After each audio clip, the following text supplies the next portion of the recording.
నమస్తే అండి. నా పేరు doctor Nishith Vaddiboina, consultant medical oncologist, Renova century hospitals, Banjara Hills, Hyderabad. జనరల్గా పేషెంట్స్ అనేక ఇబ్బందులతోని, అనేక సిమ్టమ్స్తోని మా దగ్గరకు వస్తుంటారు. ఆ సిమ్టమ్స్ని బేస్ చేసుకొని మేము ఇన్వెస్టిగేషన్స్ అనేది సజెస్ట్ చేస్తుంటాం. యూజువల్గా ఆ ఇబ్బందులని ప్రకారం పరీక్షలు చేసి బయాప్సీ ద్వారా జబ్బుని కన్ఫర్మ్ చేసుకొని, దాని తర్వాత సిటీ స్కాన్ కానీ పెట్ స్కాన్ కానీ చేసుకొని స్టేజ్ కన్ఫర్మ్ చేసుకొని నెక్స్ట్ ఫర్దర్ ట్రీట్మెంట్ అనేది డిసైడ్ చేస్తాం. ఆ ఫర్దర్ ట్రీట్మెంట్ అనేది సర్జికల్ పార్ట్ అవ్వచ్చు, రేడియేషన్ పార్ట్ అవ్వచ్చు, మెడికల్ పార్ట్ అవ్వచ్చు. మేము యాజ్ అ టీమ్ ఆల్వేస్ పేషెంట్కి ఏది బెస్టో, ఏ కాంబినేషన్ బెస్టో డిస్కస్ చేసి డిసైడ్ చేస్తాం.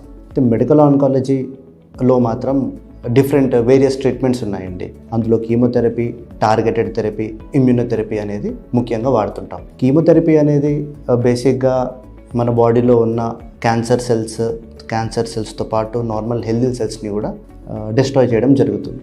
దానివల్ల సైడ్ ఎఫెక్ట్స్ అనేవి చాలా ఎక్కువగా ఉంటాయండి. వేరే టార్గెటెడ్ థెరపీ మన బాడీలో ఉండే specific genetic change yeah cell change ప్రకారంగా ట్రీట్మెంట్ ఇవ్వడం జరుగుతుంది టార్గెటెడ్గా. దానివల్ల సైడ్ ఎఫెక్ట్స్ అనేటివి తక్కువగా ఉంటాయి. ఎందుకంటే ఈ పర్టికులర్ ట్రీట్మెంట్ క్యాన్సర్ సెల్స్ని ఒకటే చంపుతుంది, నార్మల్ సెల్స్ని ఏమనకుండా చూసుకుంటుంది. Next latest advanced treatment in medical oncology అంటే మాత్రం ఇమ్యూనోథెరపీ అండి.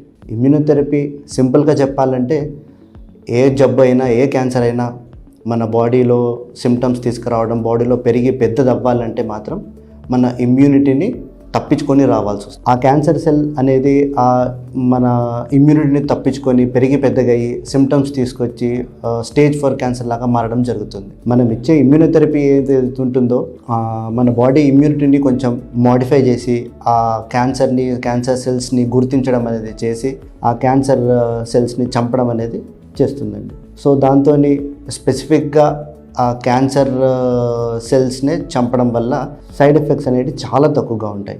అండ్ ఈ లేటెస్ట్ అడ్వాన్స్ ట్రీట్మెంట్ వల్ల క్యూర్ రేట్స్ ఇంప్రూవ్ అయ్యి, ట్రీట్మెంట్ వల్ల సైడ్ ఎఫెక్ట్స్ బాగా తక్కువయ్యి పేషెంట్స్ చాలా కంఫర్టబుల్గా ఫీల్ అవ్వడం అనేది జరుగుతుందండి. Thank you.